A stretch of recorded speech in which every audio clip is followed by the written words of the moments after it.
प्रिय विद्यार्थियों, आज हम पढ़ेंगे एकादश पाठ है जिसका नाम है पुष्पोत्सव, यानी फूलों का उत्सव। पुष्प का मतलब फूल होता है और उत्सव का मतलब उत्सव होता है, कार्यक्रम होता है, त्योहार होता है। तो फूलों का उत्सव यह हमारा जो पाठ है। आप अपनी पाठ्य पुस्तक को खोल लें और पेंसिल ले लें ताकि जो कठिन शब्दार्थ आए उनको अंडरलाइन कर लें, उनका अर्थ लिखा जा सके। शुरू करते हैं। उत्सव प्रिय भारत देश है। भारत देश उत्सवों का प्रेमी है, यानी उत्सव प्रिय है भारत को। अत्र कुत्रचित शस्योत्सव, यहाँ पर कुत्रचित यानी कहीं पर, शस्योत्सव भवति। शस्योत्सव का मतलब होता है फसलों का उत्सव। कुत्रचित पशुत्सव, कहीं पर पशुओं का उत्सव होता है, यानी कहीं पर फसलों का मेला होता है, कहीं पर पशुओं का मेला होता है, ऐसे भी कह सकते हैं हम। कुत्रचित धार्मिक उत्सव, कहीं पर धार्मिक उत्सव होता है। कुत्रचित च यानोत्सव है, और कहीं पर गाड़ियों का उत्सव होता है।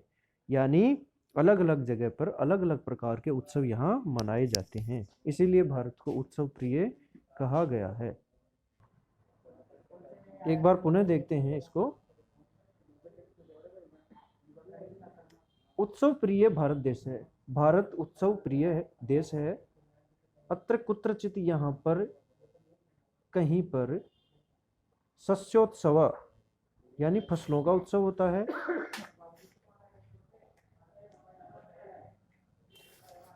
कहीं पर फसलों का उत्सव होता है, कहीं पर पशुओं का उत्सव होता है।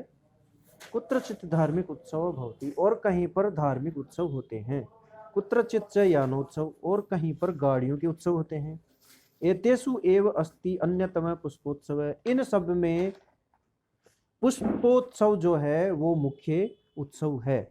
अयम फूल इसको, यानी यह फूल वालों की शहर इति नामना प्रसिद्ध अस्ति, यह उत्सव फूल वालों की शहर के नाम से प्रसिद्ध है। देहल्या मेहरौली क्षेत्रे, दिल्ली के मेहरौली क्षेत्र में अक्टूबर मासे, अक्टूबर महीने में अस्य आयोजनम भवति, इस उत्सव का आयोजन होता है। कौन से उत्सव का? फूल वालों की सैर नामक उत्सव का। अस्मिन् अवसरे तत्र बहुविधानि पुष्पाणि दृश्यन्ते, इस अवसर पर वहां पर अनेक प्रकार के पुष्प दिखाई देते हैं। परम प्रमुखम आकर्षणम तु एव पुष्प निर्मितानि व्यंजनानि, लेकिन वहां पर मुख्य आकर्षण का जो केंद्र है वो है फूल पुष्प निर्मित व्यंजनानि, यानी फूलों से बने हुए पंखे। वो विशेष आकर्षण के केंद्र वहां पर होते हैं। ये जो चित्र में आपको दिखाई दे रहा है यही पुष्पों से बना हुआ पंखा है, जिससे गर्मियों में हवा करते हैं। तो ऐसे जो पंखे होते हैं वो वहां पर फूलों के बने हुए होते हैं।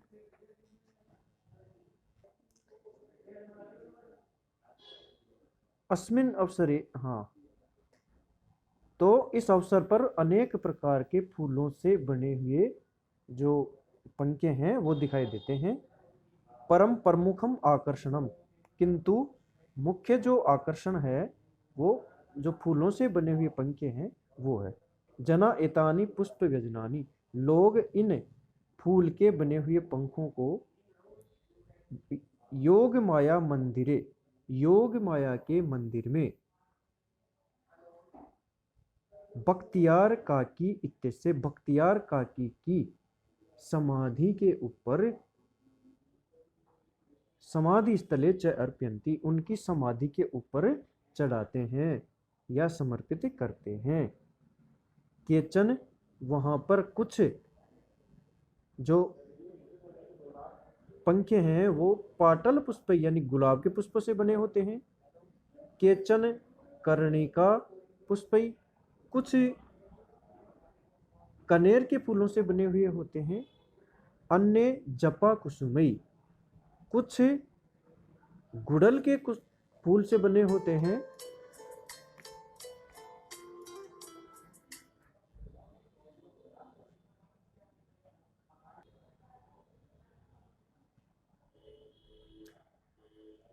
केचन पाटल पुष्पई, जो कुछ पंखे हैं वो गुलाब के फूलों से बने हुए होते हैं। केचन कर्णिकार पुष्पई, कुछ कनेर के फूलों से बने होते हैं। अन्य जपा कुसुमी, कुछ गुड़हल के फूलों से बने होते हैं।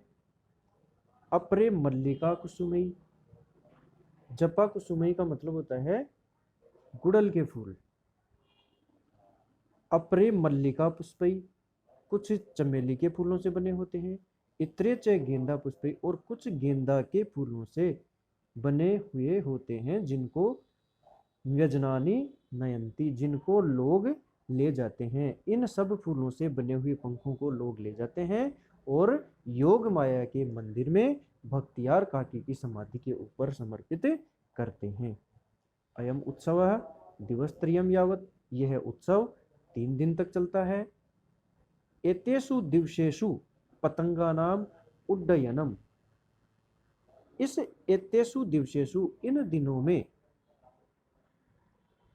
पतंगा नाम उड्डयन, पतंगों को उड़ाना, विविधा क्रीड़ा, अनेक प्रकार की क्रीड़ाएं, जैसे मल्ल युद्ध, मल्ल युद्ध का मतलब होता है कुश्ती, ऐसी प्रतियोगिताएं भी ये भी वहां पर चलती हैं।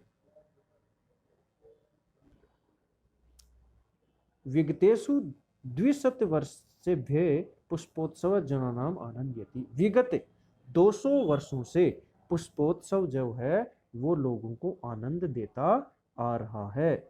मध्य यम परंपरा स्थगिता आसीत, बीच में यह परंपरा बंद हो चुकी थी, स्थगित हो चुकी थी। परम स्वतंत्रता प्राप्त, किंतु स्वतंत्रता प्राप्ति के पश्चात यम मनोहारिणी, यह मनोहारी यानी मन को हरने वाली परंपरा पुनः समारब्धा, पुनः प्रारंभ हो गई। पुष्पोत्सव अद्यापि सोल्लासम सोत्सावम च प्रचलति, पुष्पोत्सव आज भी उल्लास के साथ में और उत्साह के साथ में चलता रहता है, यानी प्रचलित है। तो यह है पुष्पोत्सव। इस पाठ को आप अपनी नोटबुक में लिखेंगे, इसका हिंदी अर्थ लिखेंगे और इसके जो शब्दार्थ हैं उनको आप लिखेंगे। प्रश्न उत्तर इनके हम देख लेते हैं।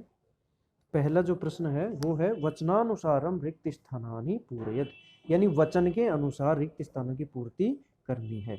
जैसे पहला है, एक वचन में हो गया मंदिरे, द्विवचन में हो गया मंदिरियो और बहुवचन में हो गया मंदिरेषु। इसी प्रकार से नीचे वाले शब्दों को भी बदलना है। तो दूसरा है अवसरे, अवसरियो और अवसरेषु। तीसरा है स्थले, स्थलियो और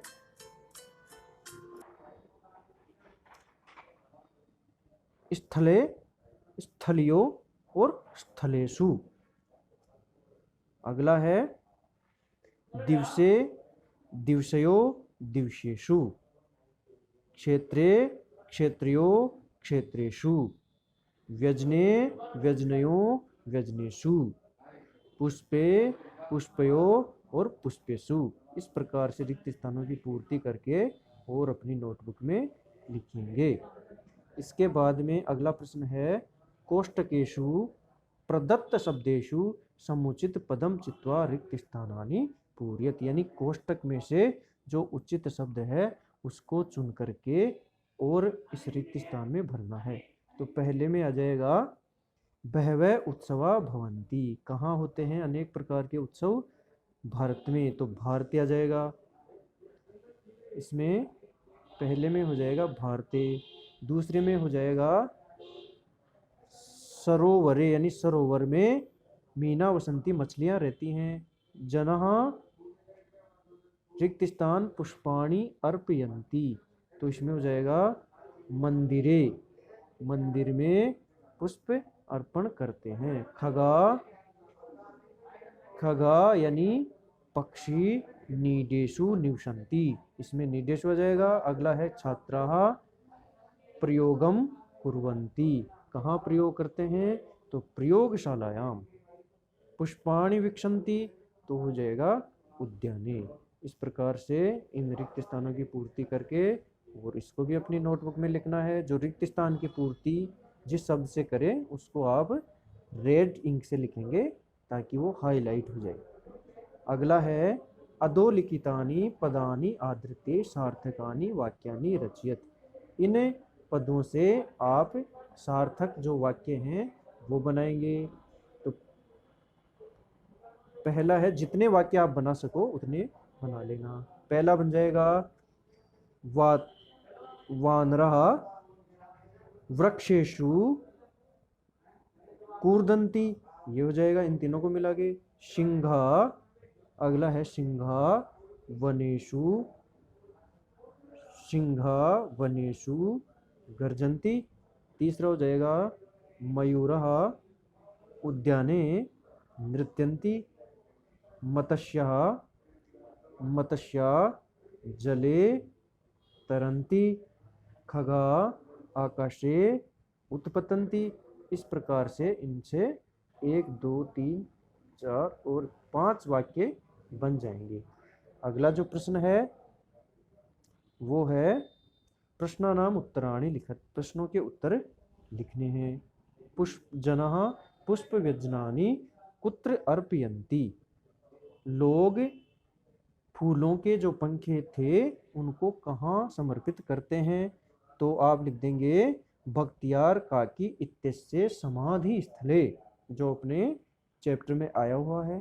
पुष्पोत्सवस्य आयोजनम कदा भवति। पुष्पोत्सव का आयोजन कब होता है। तो पुष्पोत्सव का आयोजन अक्टूबर मास में होता है। तो अक्टूबर मास से लिख देंगे आप, पुष्पोत्सवस्य आयोजनम अक्टूबर मासे भवति। इस प्रकार से लिख देंगे। अस्माकं भारत देश कीदृश, हमारा भारत देश कैसा है। तो अस्माकं भारत देश उत्सव प्रिय अस्ति, पहली ही लाइन में है, इसका आप लिख लेंगे। इसके बाद में अगला प्रश्न है पुष्पोत्सव केन नामना प्रसिद्ध अस्ति। यानी पुष्पोत्सव जो है वो किस नाम से प्रसिद्ध है। तो फूलों की सैर, ये आप हिंदी में लिख देंगे। मेहरौली क्षेत्रे कस्या मंदिरम कस्य समाधि स्थलं च अस्ति। यानी मेहरौली क्षेत्र में किसका मंदिर है और किसका समाधि क्षेत्र है। तो ये भी अपने चैप्टर में आया हुआ है। मेहरौली क्षेत्रे योग माया मंदिरम बख्तियार काकी इत्यस्य समाधि स्थलं च अस्ति। इस प्रकार से इन प्रश्नों के उत्तर आप लिख देंगे। अगला जो प्रश्न है वो है कोष्टकेषु दत्तेषु शब्देषु उचितां विभक्तिं प्रयुज्य वाक्यानि पूरयत। यानी उचित विभक्ति का प्रयोग करते हुए वाक्यों को पूरा करना है। जैसे पहला है सरोवरे मीना संति। तो सरोवर का सरोवरे हो गया, यानी तालाब में मछलियां हैं। तो पहले में क्या हो जाएगा, रिक्त स्थान कच्छपा भ्रमंती। तो तडाग के स्थान पे हो जाएगा तडागे, तडागे हो जाएगा। तडागे बना करके रिक्त स्थान की पूर्ति कर देंगे। और दूसरा है सैनिकः संति। तो तडागे के हिसाब से इसमें इसका हो जाएगा शिविरे,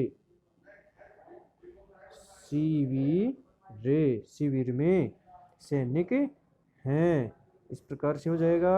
अगला है यानानी, यानानी तो राजमार्ग का हो जाएगा राजमार्गे, राजमार्गे।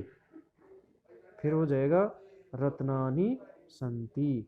तो धरायाम, यानी पृथ्वी में रत्न है, धरायाम। बाला क्रीडा क्षेत्र, तो क्रीडा क्षेत्र हो जाएगा, क्षेत्र ऐसे मात्रा लग जाएगी इसकी, क्रीडा क्षेत्र हो जाएगा। और इन प्रश्नों के उत्तर पूर्ण हो जाएंगे।